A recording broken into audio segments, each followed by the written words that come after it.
प्यारे बच्चों, एक बार फिर आप सभी का हमारी ई पाठशाला में हार्दिक स्वागत है। आज हम लोग कक्षा 6 के पाठ 2 पदार्थ और पदार्थ का वर्गीकरण के अभ्यास प्रश्नों का संपूर्ण हल देखेंगे। अभ्यास प्रश्नों का संपूर्ण हल, अभ्यास प्रश्नों में देखिए सबसे पहला प्रश्न जो हमारे सामने है वो है बहुविकल्पी प्रश्न। बहुविकल्पी प्रश्न का मतलब क्या होता है? जब एक ही प्रश्न के कई विकल्प दिए हों और उसमें से एक आपको चुनना हो। तो देखिए सबसे पहला प्रश्न यहाँ पर है, वर्गीकरण किस लिए आवश्यक होता है? तो वर्गीकरण किस लिए आवश्यक होता है? वस्तुओं को व्यवस्थित रखने के लिए, वस्तुओं एवं पदार्थों के गुणों को आसानी से समझने के लिए। तो देखिए वस्तुओं को व्यवस्थित रखने के लिए बिल्कुल सही है।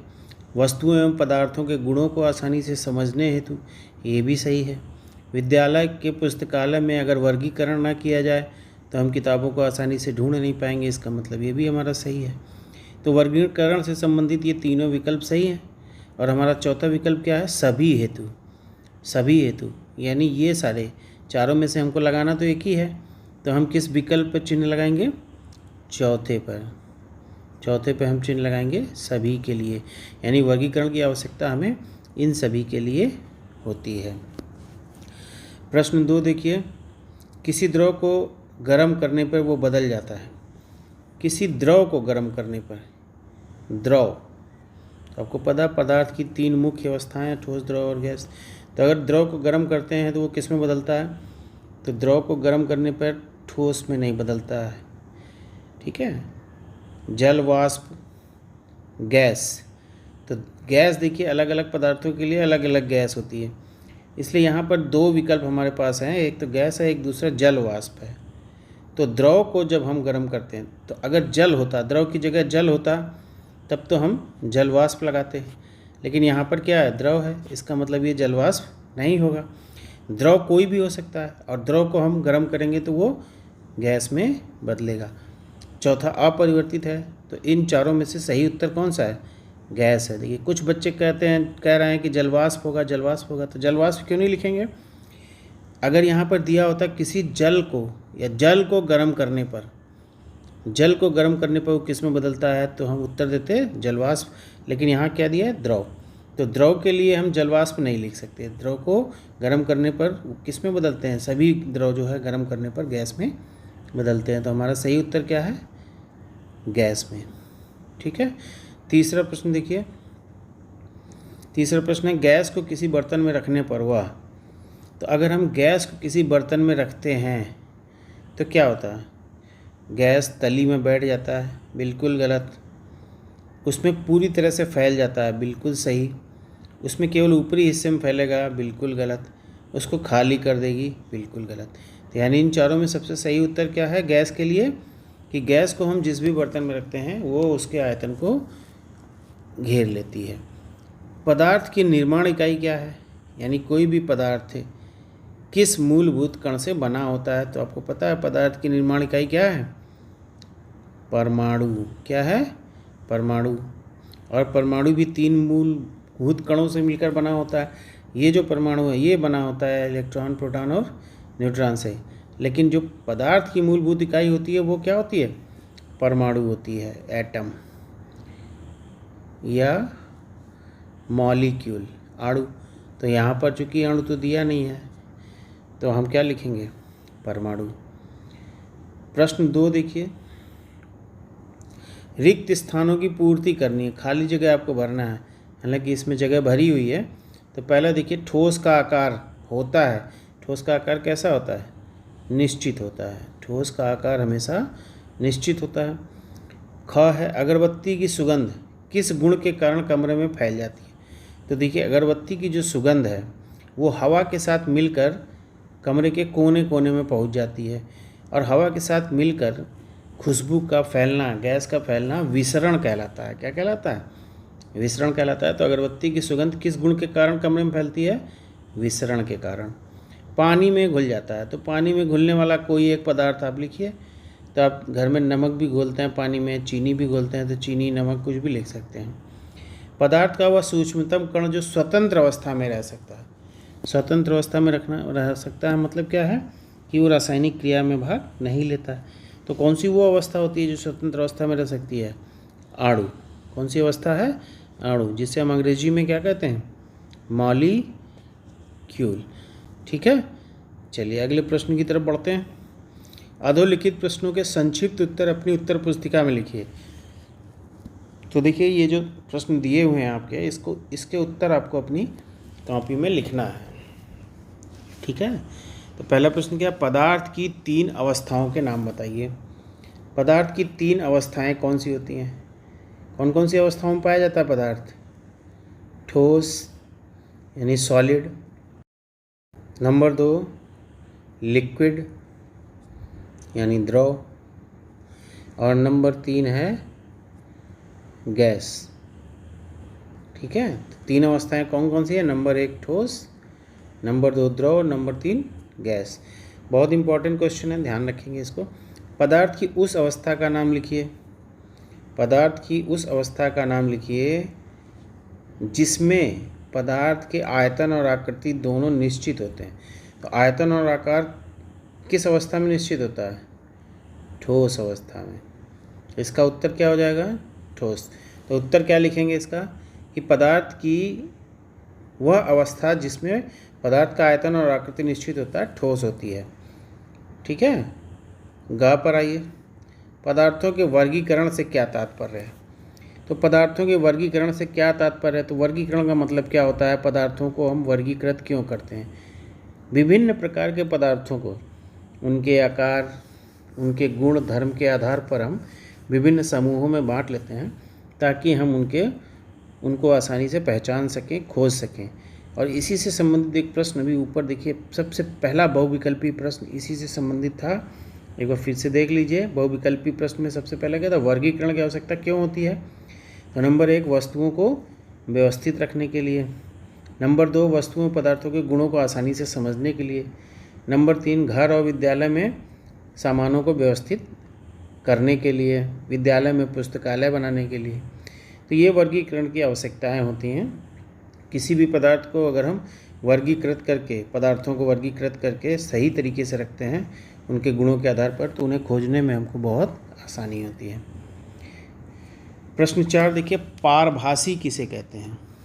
पारभासी पदार्थ किसे कहते हैं? तो देखिए पारदर्शिता के आधार पर मैंने आपको 3 तरह के पदार्थ बताए थे। पारदर्शी, अपारदर्शी और पारभासी। तो इसमें आपको बताना कौन सा है? पारभासी किसे कहते हैं? तो पारभासी पदार्थ वे पदार्थ होते हैं जिनके द्वारा प्रकाश आंशिक रूप से आर पार जाता है।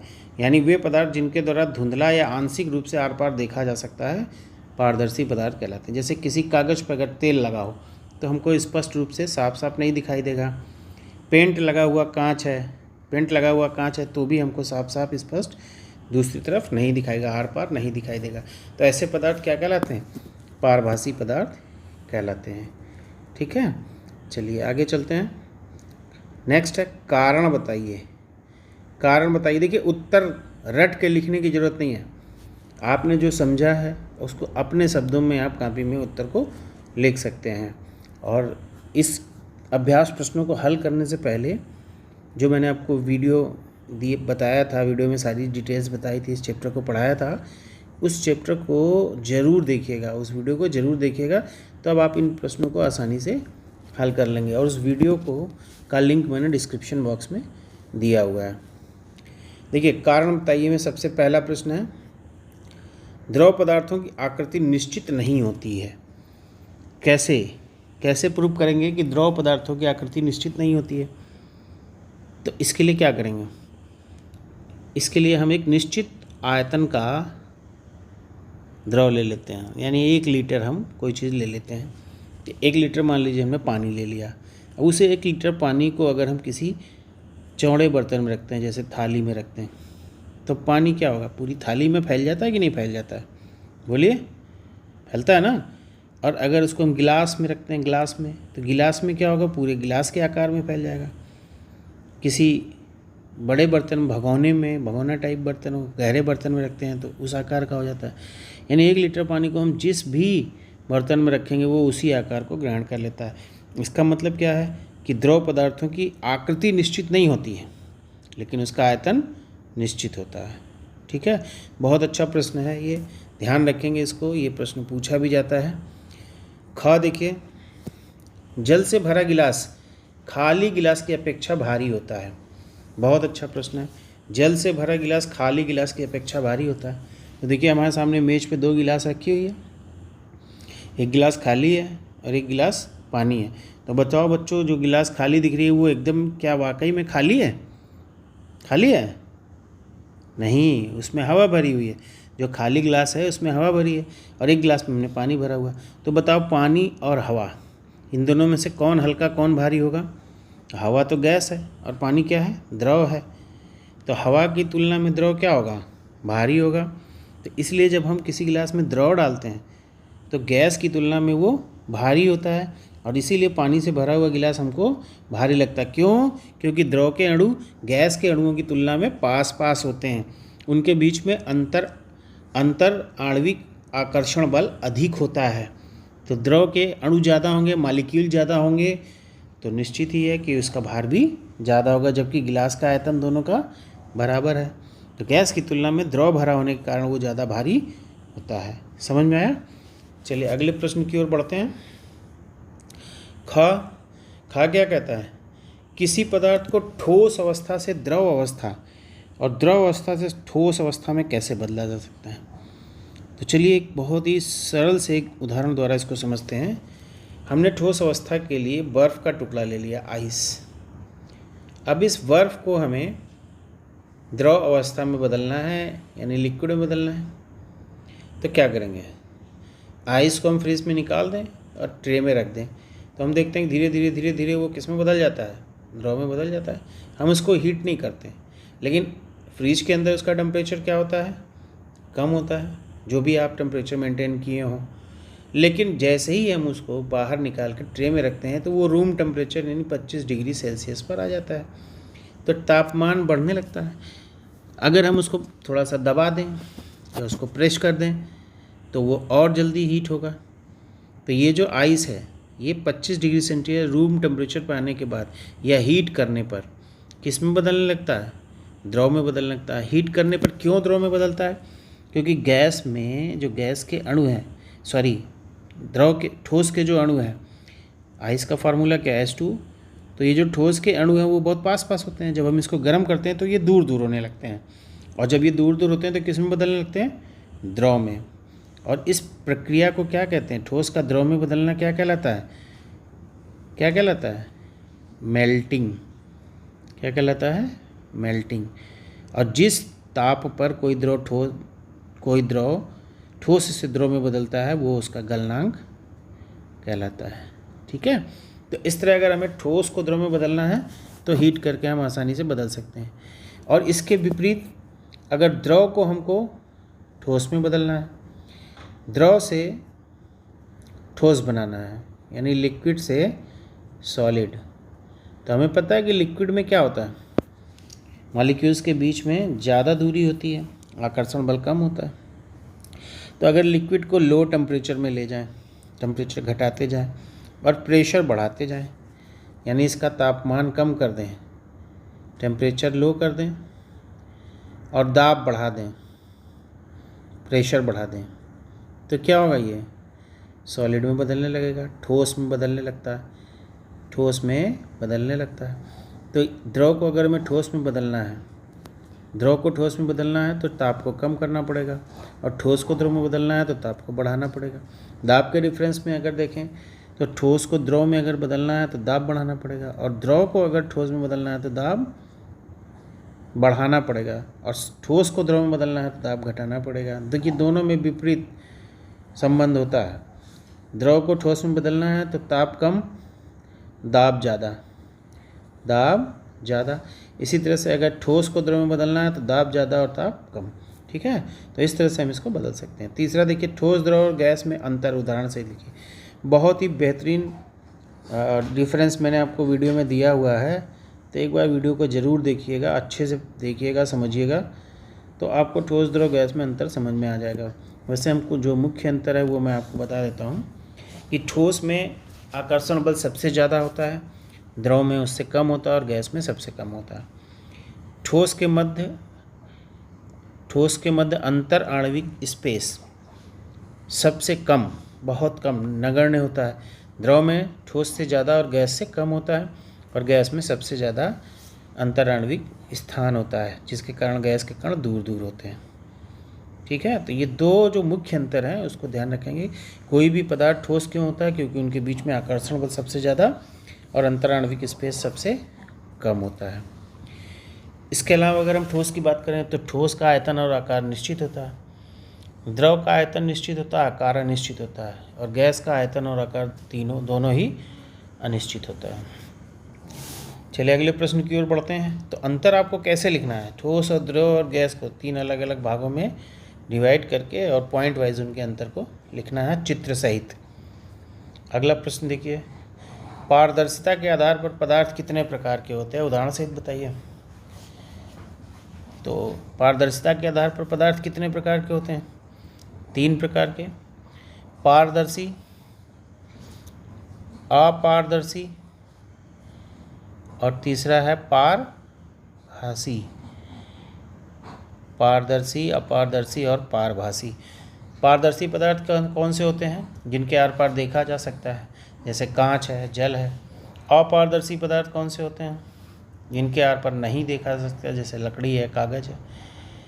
और पारभासी क्या होते हैं? जिनके आर पार आंशिक रूप से देखा जा सकता है, जैसे तेल लगा हुआ कागज़।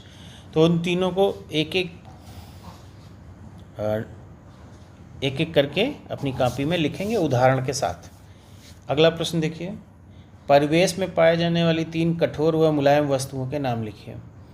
तो परिवेश में पाए जाने वाली 3 कठोर व मुलायम वस्तु, तो देखिए कठोर वस्तु और मुलायम वस्तु, कठोरता के आधार पर हम उसको 2 भागों में बांट सकते हैं, कठोर और मुलायम। तो कठोर वस्तु कौन कौन सी होती हैं? अपने आसपास आप सोचिए कौन कौन सी कठोर वस्तु है। आप क्लास में बैठे हैं, बताइए कौन कौन सी कठोर चीज़ आपके आसपास दिख रही है?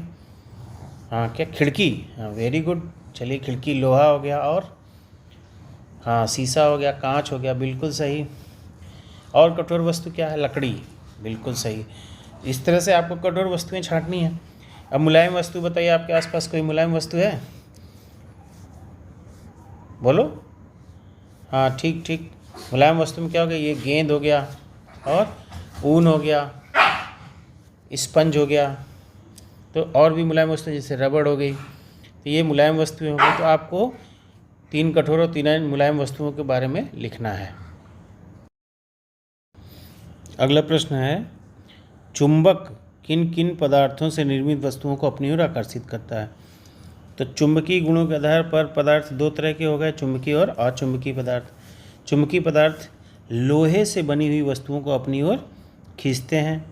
इसके अलावा लोहे के अतिरिक्त चुंबक, जैसे निकिल से बनी हुई वस्तु हो, कोबाल्ट से बनी हुई वस्तु हो, आदि वस्तुओं को भी अपनी ओर आकर्षित करते हैं।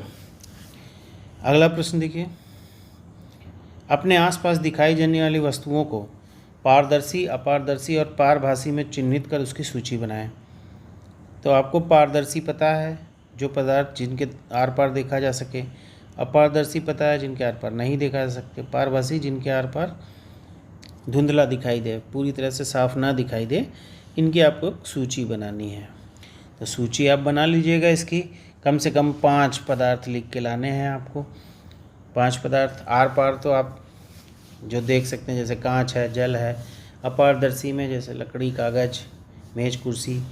और पारभासी में क्या है? पारभासी में जैसे धुंधला गंदा शीशा हो, शीशे पे धूल जमी हो, तेल लगा हुआ कागज़ हो, पेंट लगा हुआ कांच हो। तो इस तरह से आप सोच सोच के कम से कम 5 पारदर्शी, 5 अपारदर्शी और 5 पारभासी पदार्थों की सूची बनाएंगे। पदार्थों का वर्गीकरण क्यों आवश्यक है? इस संबंध में अपने विचार लिखिए। देखिए, फिर से एक बार वही बात आ गई, पदार्थों का वर्गीकरण क्यों आवश्यक है? तो देखिए, हमारे आसपास तरह तरह की वस्तुएं होती हैं, हमारे घरों में तरह तरह की वस्तुएं होती हैं। अगर सारी वस्तुएं एक जगह रख दी जाएं और आपको किसी चीज़ की ज़रूरत पड़े तो आपको उसे छांटने में घंटों लग जाएंगे। लेकिन अगर हम उन वस्तुओं को व्यवस्थित तरीके से सजा के रखें, उनकी बनावट, उनके रंग, उनके आकार, उनके गुणों के आधार पर तो शायद हमें किसी भी चीज़ को खोजने में कोई दिक्कत नहीं होगी। तो इसलिए वर्गीकरण किसी वस्तुओं को व्यवस्थित तरीके से रखने में मदद करता है, और अगर वर्गीकरण या सही ढंग से वस्तुओं को रखा जाता है तो हमारे सारे काम आसान होने लगते हैं। जैसे हमारी जो पुस्तकालय है, आप देखिए, अगर आपको कोई पुस्तक पढ़ना है, विषय वस्तु की पुस्तक पढ़नी है, अगर उस विषय वस्तु की पुस्तक एक जगह रखी है तो हम आसानी से छांट लेते हैं, और अगर सारी पुस्तकों को उठाकर एक जगह रख दिया जाए मिलाकर, तो क्या आप उसको आसानी से छांट के निकाल पाएंगे? नहीं निकाल पाएंगे। इसलिए वर्गीकरण अत्यंत आवश्यक होता है। ठीक है, तो ये आपके अभ्यास प्रश्न थे। तो अभ्यास प्रश्नों का हल जो है वो आपने समझ लिया। अब थोड़ा सा यहाँ पर देखिए, इसमें प्रोजेक्ट कार्य कुछ दिया हुआ है घर के लिए आपको। तो अभी आप घर पर हैं तो आप चाहें तो प्रोजेक्ट बना सकते हैं। अपने गांव के जो बच्चे हैं उन सब बच्चे मिल के एक एक प्रोजेक्ट को बनाएंगे। तो पहला प्रोजेक्ट देखिए क्या है,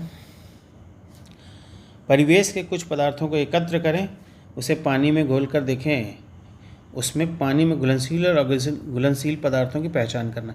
तो देखिए, आपको एक सूची बनानी है घुलनशील और अघुलनशील पदार्थों की। तो जो बच्चे पास पास हैं वो सभी मिलकर, जितने भी बच्चे हों 5, 6, 7, इस प्रोजेक्ट को बनाएंगे। घुलनशील और अघुलनशील पदार्थ क्या होते हैं उनके बारे में लिखेंगे, और कौन कौन से पदार्थों को आपने घोल के देखा है, कौन से पदार्थ किस में घुलते हैं किस में नहीं घुलते हैं। तो इस तरह से 2-3 पन्नों का आपको ये प्रोजेक्ट बनाना है। दूसरा प्रोजेक्ट देखिए क्या है, पानी में न घुलने वाले पदार्थों को अन्य द्रवों, जैसे जो पदार्थ पानी में नहीं घुलते हैं, तो आपको उन्हें मिट्टी के तेल में या पेट्रोल में घोल के देखना है क्या वो उसमें घुलते हैं, और अगर उसमें घुलते हैं तो किस तरह से डिज़ोल्व होते हैं उसके बारे में आपको लिखना है, नोट करना है, और चित्र से बना के समझाना है, जैसे आपको उचित लगे। 2-3 पन्नों में आपको ये करना है। तीसरा प्रोजेक्ट देखिए, अपने कपड़ों पर लगे चिकनाई, स्याही और चाय के धब्बों को साफ करने में पेट्रोल एवं मिट्टी के तेल का प्रयोग करके देखिए क्या होता है, क्या इससे ये छूटते हैं। अगर वो उसमें घुलनशील होगा तब तो आसानी से छूट जाएगा, और नहीं होगा तो नहीं छूटेगा। तो आपको इससे ये पता चल जाएगा कि स्याही, चिकनाई, तेल, सब्जी का दाग, किसी भी प्रकार का दाग है वो क्या इन सब पदार्थों में, पेट्रोल में, मिट्टी के तेल में, पानी में घुल जाता है या नहीं घुल जाता है। तो विभिन्न पदार्थों को इसमें घोल कर, आपको थोड़ी सी मात्रा लेकर उसमें घोल कर या साफ़ करके देखना है कि उसमें डिज़ोल्व होता है कि नहीं होता है, उसमें घुलता है या नहीं होता। तो तीनों ही प्रोजेक्ट एक तरह से घुमा फिरा के घुलनशील और अघुलनशील पदार्थों पर ही है, लेकिन अलग अलग टोले के बच्चे अलग अलग प्रोजेक्ट को बनाएंगे। एक टोले के बच्चे एक प्रोजेक्ट पर काम करेंगे। 2-3 पन्नों का प्रोजेक्ट, बहुत बड़ा नहीं बनाना है आपको, 2-3 पन्नों का प्रोजेक्ट बनाना है। दूसरे टोले के बच्चे दूसरा प्रोजेक्ट, और तीसरे टोले के तीसरा प्रोजेक्ट। इस तरह से ये तीनों प्रोजेक्ट अलग अलग बना के लाएंगे। देखते हैं कितने बच्चे इसको बना कर लाते हैं। स्कूल खुलने के बाद मैं इसको देखूँगा। ठीक है, चलिए, थैंक्स। यदि ये वीडियो आपको पसंद आया हो तो इसे लाइक, शेयर, सब्सक्राइब करना मत भूलिएगा। धन्यवाद।